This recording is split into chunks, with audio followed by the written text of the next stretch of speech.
Hello and नमस्कार दोस्तों।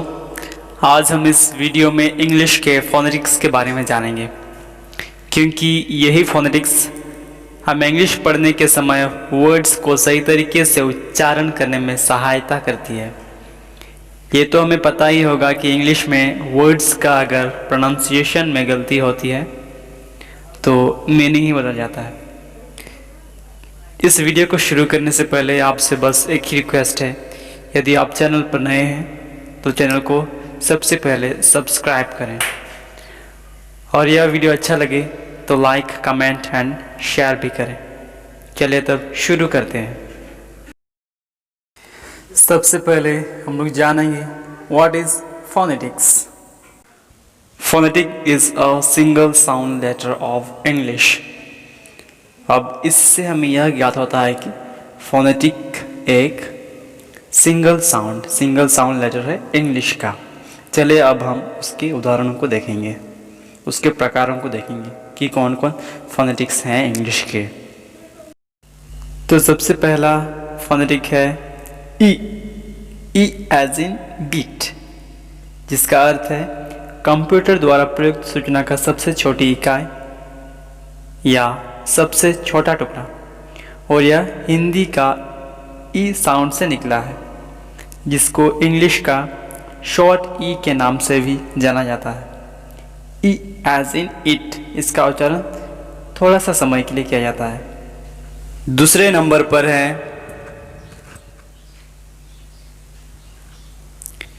ई as in beat.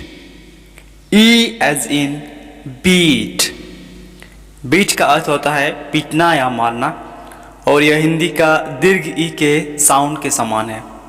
इसे इंग्लिश का लॉन्ग ई भी कहा जाता है। E as in beat.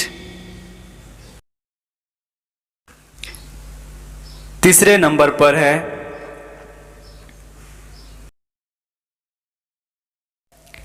A as in gate. A as in gate, gate का अर्थ है पाना या प्राप्त करना, और इसे हिंदी का ए साउंड के जैसा माना जाता है, और इसे इंग्लिश का शॉर्ट ए भी हम कह सकते हैं। A as in gate, A as in gate. चौथे नंबर पर है A as in hat, A as in hat। hat का मतलब है कैप यानी कि टोपी, और यह हिंदी के ए साउंड के समान है। हिंदी के ए साउंड के समान है। A as in hat, hat, A as in hat। पांचवा है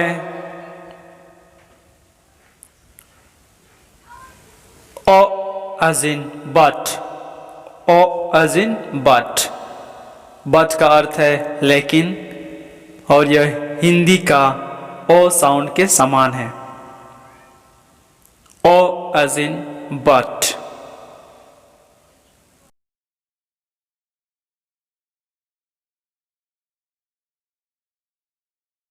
छठा नंबर पर है आ एज इन फा। आ एज इन फा, फा का मतलब है दूर, और यह हिंदी का आ साउंड के समान है, और इसे इंग्लिश का लॉन्ग आ, मतलब इसका उच्चारण थोड़ा सा ज़्यादा समय के लिए किया जाता है। आ जैसे कि फा, फा।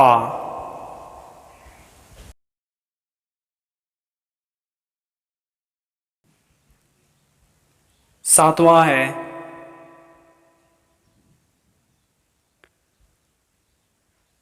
ओ as in pot. O as in pot, O as in pot. Pot का अर्थ है घड़ा या बर्तन, और यह हिंदी का ओ साउंड के समान है, ओ साउंड के समान है। इसे इंग्लिश का शॉर्ट ओ कहा जाता है, शॉर्ट ओ। इसका उच्चारण थोड़ा सा समय के लिए होता है। आठवां है O as in pot, O as in pot. Pot का मतलब होता है बंदरगाह, और यह हिंदी का ओ साउंड के समान है, और यह इंग्लिश का लॉन्ग ओ कहा जाता है। इसका उच्चारण थोड़ा सा अधिक समय तक किया जाता है, O as in pot. 9वें number पर है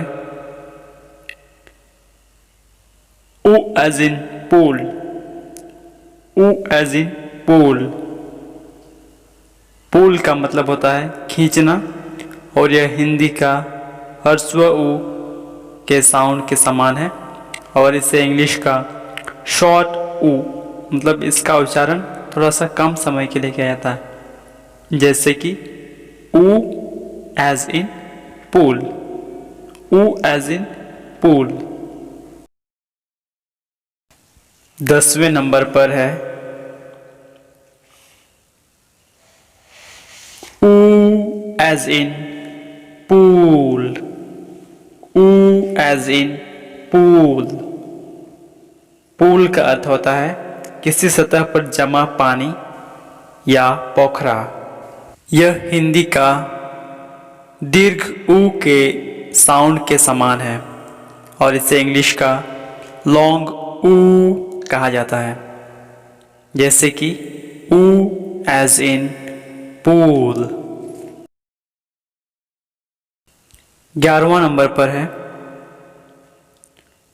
O as in above, above, o as in above। above का अर्थ होता है ऊपर, और यह हिंदी का ओ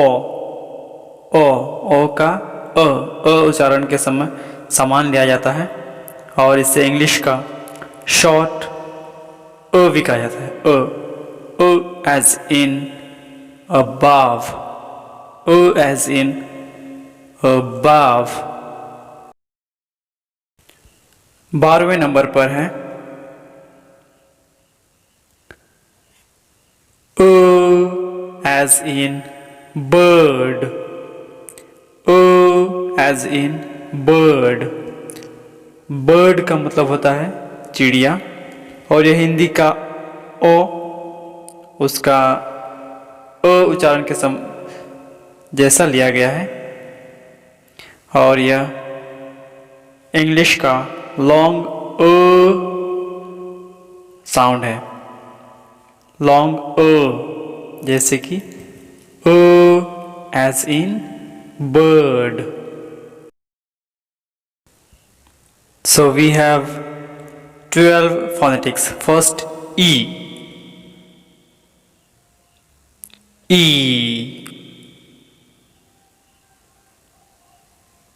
A,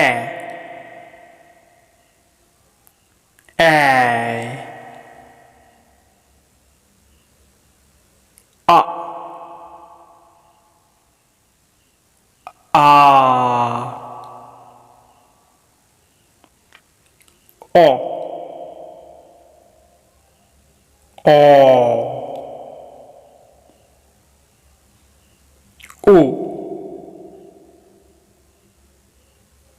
U, E, E,